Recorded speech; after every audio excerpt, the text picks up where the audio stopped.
Bonjour à tous et à toutes, j'espère que vous allez bien. Aujourd'hui on s'intéresse à un personnage de littérature connu dans le monde entier. Tout le monde connaît Robinson Crusoe, héros du roman d'aventure signé Daniel Defoe, devenu l'archétype du naufragé. Mais saviez-vous que l'écrivain s'était inspiré d'une histoire vraie? C'était celle d'Alexander Selkirk. Partons ensemble découvrir le véritable Robinson Crusoe. Moi, pauvre misérable, Robinson Crusoe, après avoir fait naufrage au large durant une horrible tempête, tout l'équipage étant noyé, moi-même étant à demi-mort, j'arborais à cette île infortunée que je nommais l'île du désespoir. Voilà ce qu'écrit le plus célèbre des naufragés dans le roman de Daniel Defoe. Dès sa parution en 1719, le roman Robinson Crusoe connaît un succès phénoménal. Aujourd'hui, dans le monde entier, le nom de son héros est l'incarnation du mythe du naufragé solitaire coupé du monde. Le personnage de fiction a tellement brillé qu'il a plongé dans l'ombre l'homme dont Defoe s'est inspiré pour écrire cette histoire. Il s'appelait Alexander Selkirk et sa personnalité, frustre et violente, ne le prédisposait pas à devenir un héros universel. C'est justement à son tempérament explosif qu'il doit de s'être retrouvé sur une île déserte du Pacifique, sur laquelle il a survécu seul plus de 4 ans. Il sera secouru en février 1709 par un navire corsaire anglais. Il avait si bien oublié sa langue, faute d'usage, que nous pûmes à peine le comprendre. Il ne disait que la moitié des mots, écrit le capitaine Wood Rogers dans le bateau recueilli Alexander Selkirk après 4 ans et 4 mois de solitude. En faisant jeter l'ancre à ses navires près de l'île de Massa Tierra, Wood Rogers était loin de se douter que le lendemain il verrait surgir de la forêt un homme vêtu de peau de chèvre, marchant pieds nus et tenant un vieux mousquet rouillé. Un étrange sourire de soulagement semblait se dessiner sous la longue barbe broussailleuse de l'inconnu. Le roman de Daniel Defoe, Robinson Crusoe, s'inspire de son histoire et de celle d'autres naufragés. Alexander Selkirk voit le jour en 1676 en Écosse dans une famille de tanneurs. D'une nature inquiète et à problème, il embrasse la carrière de marin et s'engage en 1703 dans une mission menée par William Dampier à bord de 2 navires corsaires pour attaquer les colonies espagnoles d'Amérique, dans l'espoir de s'enrichir. Selkirk était un jeune indiscipliné et a participé à des voyages de flébustiers dans le Pacifique Sud pendant la guerre de succession d'Espagne. L'expédition franchit difficilement le cap Horn, remonte la côte pacifique, assiège la ville minière de Santa Maria au Panama. La mauvaise alimentation, les maladies firent toutefois éclater des affrontements entre les marins et leurs officiers. L'équipage navigue depuis près d'1 an et n'avait amassé qu'un maigre butin, après un assaut manqué contre 2 bateaux marchands dont la flotte anglaise ne sort pas indemne. Les 2 navires corsaires décident de se séparer.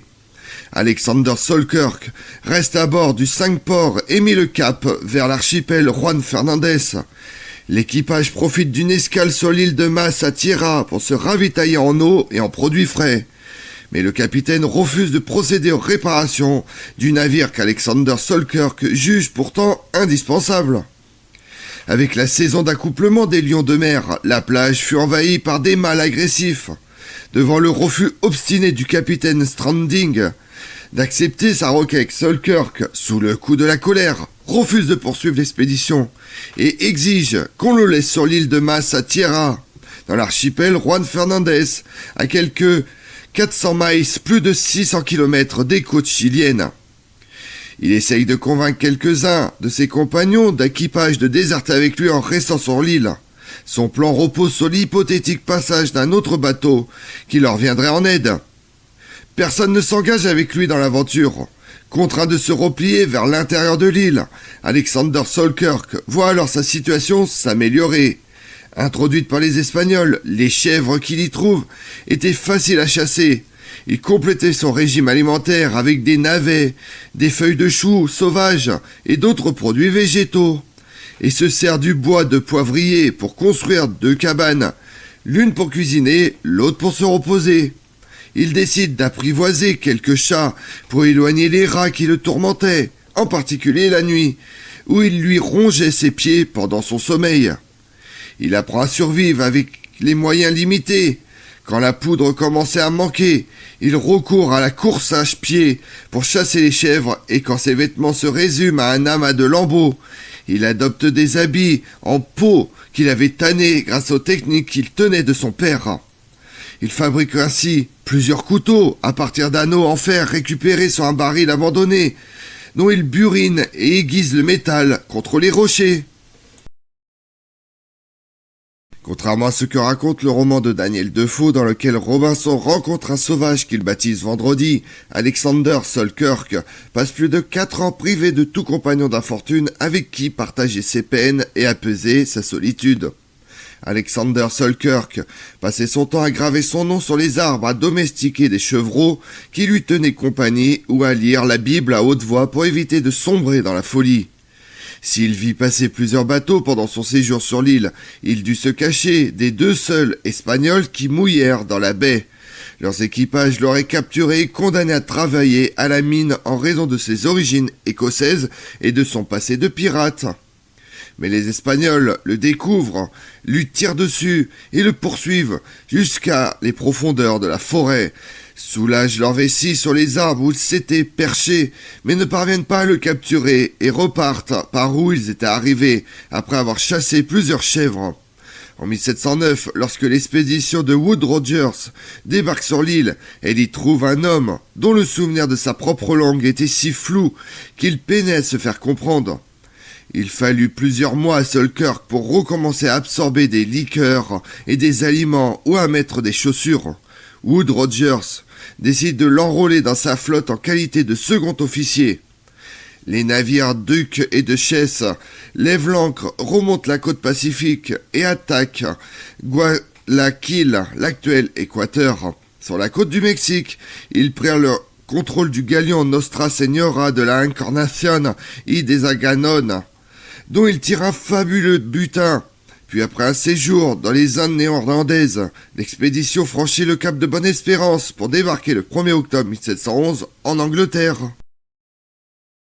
Cette année coïncide avec la parution du premier ouvrage citant Alexander Selkirk, le récit de l'officier du duchesse Edward Cook en 1713. Ce fut au tour du journal The Englishman de lui consacrer un article.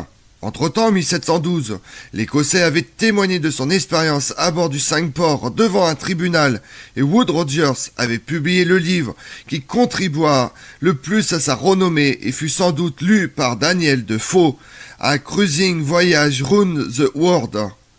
Auréolé d'une renommée éphémère, Selkirk ne parvient pas à se réadapter à la civilisation et se voit impliqué dans des altercations attisées par son penchant pour la boisson.